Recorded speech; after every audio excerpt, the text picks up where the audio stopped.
over that club in the summer have to invest on the playing side. We'll look ahead to the Easter Games as well, because we got it all covered on BBC WM. Now, a church in Wolverhampton has held its Maundy Thursday service today.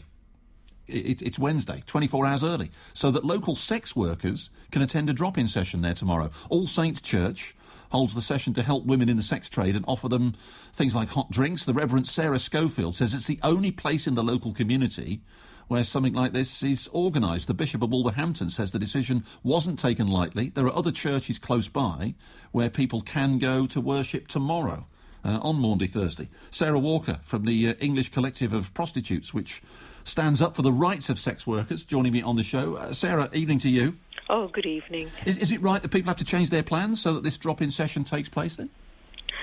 I'm not aware of people changing their plans, but we think it's great that the Reverend has, used this occasion to welcome sex workers, into the church. And there's a very long tradition of this, from King's Cross, where, we did a church occupation back in the 80s, and had great support from church people there.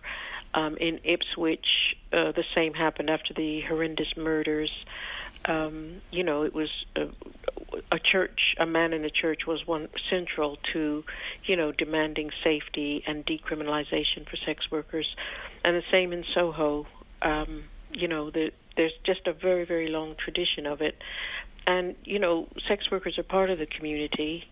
They're not like a separate from the community. So I think that these moves are, very helpful and bring the community together and create the spirit that we want, which is a kind of coming together of everybody. How many people are using this drop-in session, if you like?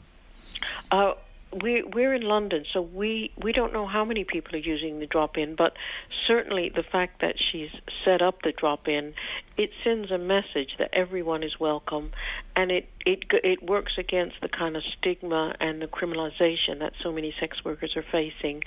And especially now, this is a time when, a lot of women are turning to sex work because of poverty. Something like 70% of sex workers are mothers. It's a great community service, and we hope it'll spread and more churches will take part. More women turning to the industry, which is the Yes. oldest in the book, they reckon, Yes. for financial reasons, Yes. because financial hardship. So what would you like to see done in this country as far as the industry is concerned generally then? Well, I think an end to the horrific austerity, the 0-hour contracts, low wages, which is, forcing so many women to turn to prostitution, and then an increase in housing, in services, benefits, and also to decriminalize sex work as they did in New Zealand, as on the basis of women's health and safety, so that women can work together, not be criminalized, and find it easier to leave prostitution because they won't be landed with a criminal record. All these things would be greatly move things forward for sex workers and for all women. So the legalisation would get rid of the criminal record, wouldn't it? Yeah, not legalization, but decriminalize. And we really distinguish between the two, because with legalized brothels, you still have the laws are still on the books, the laws that criminalize women. But what we want is what they've done in New Zealand, which was to remove sex work from the laws altogether.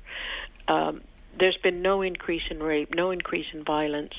It's just a protection for sex workers, and it means that women can work together. Up to 4 women can work together. Women are much more able to report violence to the police. And in the campaign in New Zealand, they also had great support from church people.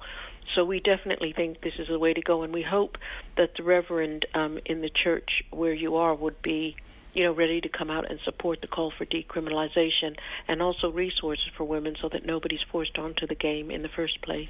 Sarah Walker from the English Collective of Prostitutes. Sarah, thanks for dropping in on the show. Appreciate you. it. Thank It's you. the Reverend Sarah Schofield at All Saints Church who decided that today would be the Maundy Thursday service, 24 hours early, so that the local sex workers can attend a drop-in session there tomorrow. And the Bishop of Wolverhampton also saying today the decision not taken lightly. There are other churches close by where people can go and worship tomorrow. If you've got any thoughts on that, WM, followed by your message to 81333. 0 hours contracts, Frank C, are hurting this country. They are the reason that people